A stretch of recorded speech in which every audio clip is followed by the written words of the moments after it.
Tuberkulosis atau TB adalah penyebab utama penyakit dan kematian di seluruh dunia. Menurut data dari WHO, setiap tahun terjadi 10 juta kasus baru tuberkulosis di seluruh dunia.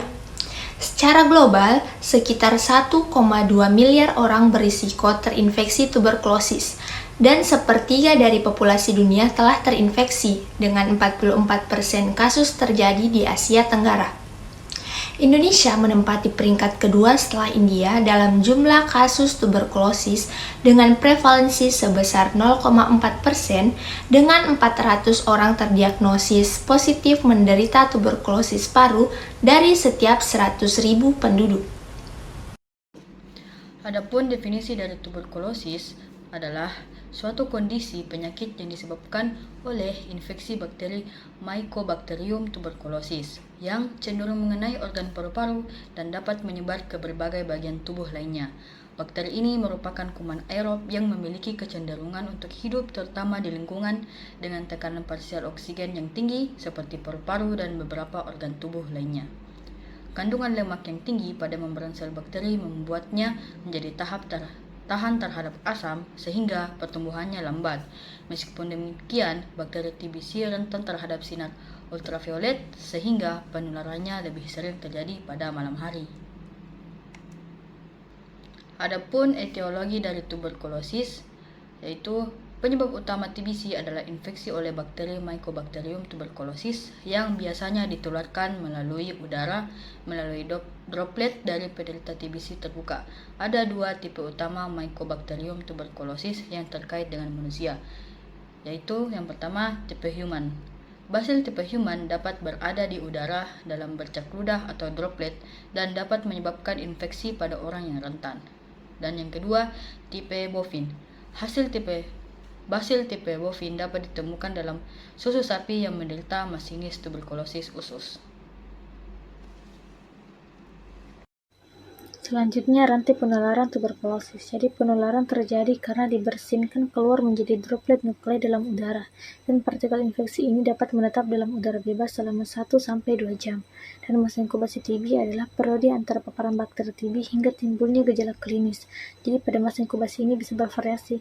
Pada umumnya berkisaran antara 2 hingga 12 minggu setelah paparan. Dan pada tahap ini, bakteri bisa bersifat laten, di mana sistem kekebalan tubuh mampu menahan pertumbuhannya atau menjadi aktif dan menyebabkan penyakit TB. Dan gejala ini akan muncul karena kerusakan yang disebabkan oleh infeksi bakteri TB di paru-paru dan organ lainnya. Selanjutnya, manifestasi klinis tuberkulosis. Jadi, tuberkulosis sering dijuluki the great imitator atau penyakit yang mempunyai gejala banyak dengan kemiripan yang sama dengan penyakit lain. Jadi, gejala klinis penyakit menular TBC ini dibagi menjadi dua, yaitu gejala umum atau sistemik dan gejala khusus atau respiratorik.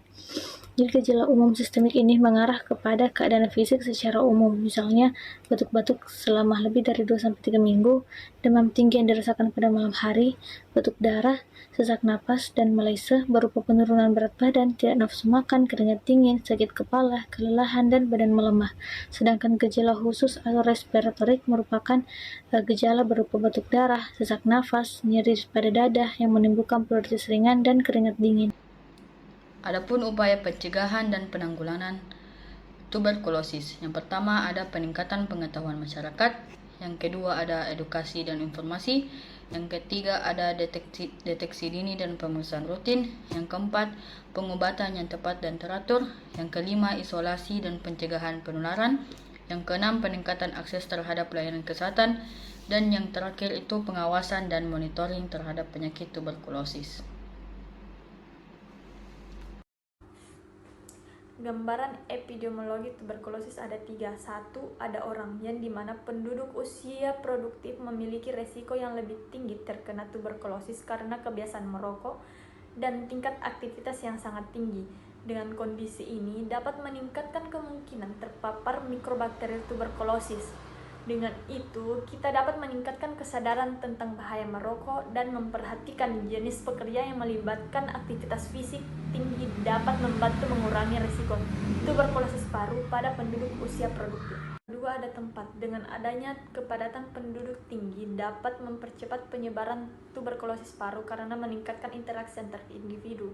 Dengan itu, lingkungan yang padat juga memperburuk risiko penularan penyakit dan dapat meningkatkan kesadaran masyarakat tentang kebersihan, promosi kesehatan, serta akses terhadap pelayanan kesehatan dan infrastruktur sanitasi dapat mengurangi risiko penularan tuberkulosis paru.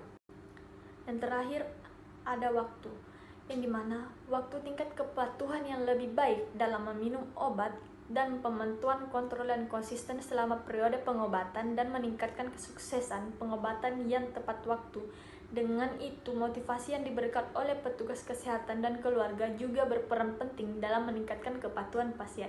Jadi kesimpulannya yaitu tuberkulosis atau TB merupakan penyebab utama penyakit dan kematian di seluruh dunia disebabkan oleh kuman patogen Mycobacterium tuberculosis. Penularan TB paru terutama terjadi melalui percikan dahak dari pasien dengan BTA positif saat berbicara, batuk, atau bersin. Gejala klinis TBC terbagi dua: gejala umum sistematik dan gejala khusus respiratori. Upaya penanggulangan dan penanganan TBC yaitu pengendalian manajerial, pengendalian administratif, dan penggunaan alat pelindung diri atau APD, dan menutup mulut saat batuk dan bersin dengan tisu. Sekian.